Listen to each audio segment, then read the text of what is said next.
இது வந்து work plan 4. Already நான் 3 work plan different work plan கொடுத்துருக்கேன். எப்படியெல்லாம் நம்ம ஸ்டடீஸை வந்து கொண்டு போகலாம், எப்படிலாம் அப்ஜெக்டிவ்ஸ் வைக்கலான்னு. இந்த ஒர்க் பிளான் 4 வந்து நம்ம இப்போ பார்க்கலாம். இதில் வந்து ஃபஸ்ட்டு அந்த அப்ஜெக்டிவ்க்கு ஏற்ற மாதிரி இன்ட்ரொடக்ஷன் ரிவ்யூ கொடுத்துருவோம். இதில் ஃபஸ்ட்டாகவே நான் என்ன அப்ஜெக்டிவ் கொடுத்துருக்கேன்னா ஃபார்மகாக்னசி. ஒரு பிளான்ட் எடுத்துருக்கீங்கன்னா அதோட அனாட்டமி, ஃபார்மகாக்னசியில் என்னென்ன வரும்னு ஆல்ரெடி நான் சொல்லியிருக்கேன். அதோட அனாட்டமி, அதுக்கப்புறம் physiochemical property, ash value, fluorescence analysis, இதெல்லாம் இது கீழே வந்துடும். இதெல்லாம் செப்பரேட்டாக இன்னொரு வீடியோவில் போடுறேன், ஓகேங்களா? ஒவ்வொரு அப்ஜெக்டிவ்க்கு கீழே என்னென்ன சப்ஹெட்டிங் வரும் அப்படின்னு நான் இன்னொரு வீடியோவில் போடுறேன். அப்புறம் ஃபைட்டோகெமிஸ்ட்ரியில் குவாலிட்டேட்டிவ் குவான்டிடேட்டிவ் அனாலிசிஸ், எஃப்டிஜிசிஎம்எஸ் இதெல்லாம் பார்ப்போம். பயோஇன்ஃபர்மேட்டிக்ஸ் ஸ்டடி ஆல்ரெடி நான் சொன்னேன். ஒன்று வந்து குரோமட்டோகிராஃபி மெத்தடில், இல்லைன்னா காலம் குரோமட்டோகிராஃபி அந்த மெத்தடில், இல்லைன்னா ஜிசிஎம்எஸில் ப்ரிடிக்ட் பண்ண ஆக்டிவ் காம்பவுண்ட்ஸை பயோஇன்ஃபர்மேட்டிக்ஸ் ஸ்டடியில் வந்து கொடுத்து அதில் என்னென்ன ப்ராப்பர்ட்டிஸ் இருக்குன்னு பார்ப்பாங்க. இது வந்து டிஃப்ரெண்ட். இதுக்கு முன்னாடி சொன்ன ஒர்க் பிளானில் என்ன சொல்லியிருந்தேன்னா, கடைசியாக நான் பயோஇன்ஃபர்மேட்டிக்ஸை கொண்டு வந்திருப்பேன். Based on the phytochemistry property, biological ப்ராப்பர்ட்டியை வச்சு இப்போ ஆன்டி டயபெட்டிக் ப்ராப்பர்ட்டி இருந்ததுன்னா அதுக்கு ஆன்டி கேன்சர், ஆன்டி டயபெட்டிக் ப்ராப்பர்ட்டிக்கு எது சப்ரஸ் பண்ணுமோ அந்த ப்ரோட்டீன் கூட பைண்ட் ஆகுதான்னு பார்ப்போம்.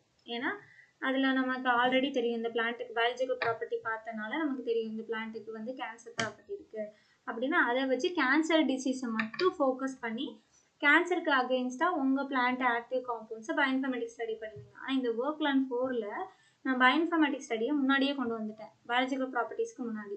இதில் நீங்கள் என்ன பண்ணலாம்னா ஃபைட்டோகெமிஸ்ட்ரியில் நீங்கள் வந்து ஐசோலேட் பண்ண காம்பவுண்ட் இருக்குல்ல, ஒன்று காலம் குரோமட்டோகிராஃபியில் நீங்கள் ஐசோலேட் பண்ணிக்கலாம். அப்படி இல்லை அப்படின்னா ஜிசிஎம்எஸில் நீங்கள் ஐசோலேட் பண்ண அந்த ஆக்டிவ் காம்பவுண்ட்ஸை நீங்கள் என்ன பண்ணுறீங்கன்னா ஜென்ரலாக பயோஇன்ஃபர்மேட்டிக்ஸ் ஸ்டடீஸில் ஆன்டி மைக்ரோபியல் ப்ராப்பர்ட்டி, அதாவது anti bacterial property, anti fungal property, anti accident property, அதுக்கப்புறம் ஆன்டி டயபெட்டிக் ப்ராப்பர்ட்டிக்கு அது ஆன்டி கேன்சர் ப்ராப்பர்ட்டி அப்படின்னு ஜென்ரலாக அதுக்குன்னு ஒரு காம்பவுண்ட்ஸ் இருக்குது. அதோட ப்ராப்பர்ட்டிஸ்லாம் கூட பயோஇன்ஃபர்மேட்டிக்ஸ் ஸ்டடியில் பார்க்கலாம். இந்த பயோஇன்ஃபர்மேட்டிக்ஸ் ப்ராப்பர்ட்டியில் நீங்கள் 4 டிஃப்ரெண்ட் ஆக்டிவிட்டி பார்க்குறீங்க பயோஇன்ஃபர்மேட்டிக்ஸ் ஸ்டடீஸில். ஒரு ஸ்டாண்டர்டை யூஸ் பண்ணி ஒரு ஸ்டாண்டர்டான ஆன்டி மைக்ரோபியல் காம்பவுண்டுக்கு ஏற்ற மாதிரி உங்கள் காம்பவுண்டை நீங்கள் பண்ணுவீங்க. அப்புறம் இந்த ரிசல்ட்டில் உங்களுக்கு எது பெஸ்ட்டாக கொடுக்குதோ, இந்த பயோஇன்ஃபர்மேட்டிக்ஸ் ரிசல்ட்டில் உங்கள் பிளான்ட் வந்து நிறைய ஆன்டி ஃபங்கல் ஆக்டிவிட்டி இருந்ததுன்னா அந்த ஆன்டி ஃபங்கல் ப்ராப்பர்ட்டி மட்டும் பயாலஜிக்கல் ப்ராப்பர்ட்டியில் பார்ப்பீங்க. ஏன்னா பயாலஜிக்கல் ப்ராப்பர்ட்டிக்கு முன்னாடியே நீங்கள் பயோஇன்ஃபர்மேட்டிக்ஸ் பண்ணுறீங்க. அதனால் பயோஇன்ஃபர்மேட்டிக்ஸ் ஸ்டடியில் என்ன ரிசல்ட் கொடுக்குதோ அதுக்கேற்ற மாதிரி நீங்கள் ஆல்டர் பண்ணிக்கலாம். இப்போ பயோஇன்ஃபர்மேட்டிக்ஸ் ஸ்டடியில் உங்கள் பிளான்ட் வெறும் ஆன்டி பாக்டீரியல் ஆக்டிவிட்டி தான் பார்க்குது, ஆன்டி ஃபங்கல் ப்ராப்பர்ட்டி காட்டலை அப்படின்னா நீங்கள் அதை ஸ்கிப் பண்ணிடலாம். பயாலஜிக்கல் ஸ்டடியில் வெறும் ஆன்டி பாக்டீரியல் ப்ராப்பர்ட்டி மட்டும் பார்க்கலாம்.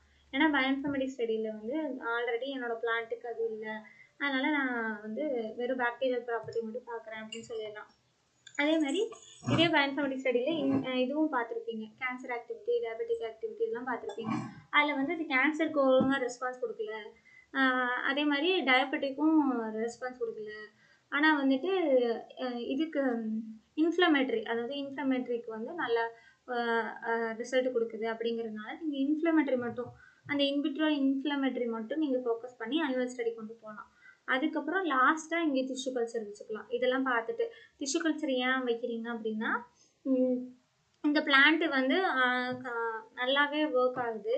ஆனால் இதுக்கு வந்துட்டு இது எண்டமிக் தான், எண்டமிக் பிளான்ட்டு இல்லைன்னா காமன் பிளான்ட்டோ எண்டமிக் தான். ஆனால் வந்து இதுக்கு வந்து யாருமே இது வரைக்கும் வந்து ஒரு டிஷ்யூ கல்ச்சர் டெக்னிக்கில் ஒரு மீடியம் வந்து கண்டுபிடிக்கல, இது காமனோ எண்டமிக்கோ. ஆனால் இந்த பிளான்ட்டுக்கு யாரும் இன்விட்ரோ கல்ச்சரில் வந்து க்ரோ பண்ணலை. ஏன்னா நம்ம இன்விட்ரோ கல்ச்சரில் வந்து க்ரோ பண்ணி அதுக்கு ஒரு மீடியம் ப்ரிப்பேர் பண்ணோம்னா அதோட ப்ரொடக்ஷனை வந்து அதிகமாக கொண்டு வரலாம் அப்படின்னு சொல்லி டிஷ்யூ கல்ச்சர் டெக்னிக்கோடு நீங்கள் முடிக்கலாம். ஏன்னா வந்து வாழை மரம் அப்படின்லாம் பார்த்தீங்கன்னு வச்சுக்கோங்களேன், அது வந்து நேச்சுரலாகவே வளரும். ஆனால் டிஷ்யூ கல்ச்சர் டெக்னிக்கில் இப்போ இன்டியூஸ் பண்ண வாழை மரம் வந்து அதோட க்ரோத் ரேட் அதிகமாக இருக்கும், எல்லாமே ஈவனாக ப்ரொடியூஸ் ஆகும். அது மாதிரி நீங்கள் யூஸ் பண்ண ஸ்டடிக்கு யூஸ் பண்ண பிளான்ட் வந்து எண்டமிக்காக இருந்தாலும் சரி, காமனாக இருந்தாலும் சரி, இதுக்கு முன்னாடி யாருமே இன்விட்ரோ டிஷ்யூ கல்ச்சர் மெத்தடில் அந்த பிளான்ட்டுக்கு ஒரு ஸ்டாண்டர்ட் மீடியம் வந்து யாரும் ப்ரொடியூஸ் பண்ணல. அப்படிங்கும்போது நீங்கள் இந்த டிஷ்யூ கல்ச்சர் சாப்டரையும் இன்க்ளூட் பண்ணிக்கலாம். யாரும் இதுக்கு முன்னாடி அதுக்கு வந்து ஒரு ப்ரோட்டோகால் கொடுக்கல. ஸோ அதனால் நம்ம வந்து லெபார்டரி கண்டிஷனில் எவ்வளோ பிளான்ட்டுக்கு க்ரோ பண்ண முடியும் அப்படின்னா அதுக்கு ஒரு மீடியம் வந்து நான் ஸ்டாண்டர்டைஸ் பண்ணியிருக்கேன் அப்படின்னா அந்த சாப்டரையும் நீங்கள் இதில் இன்க்ளூட் பண்ணிக்கலாம். ஓகேங்களா? நெக்ஸ்ட் வீடியோவில் நான் அடுத்த ஒர்க் பிளான் சொல்லித்தரேன். ஓகேங்களா?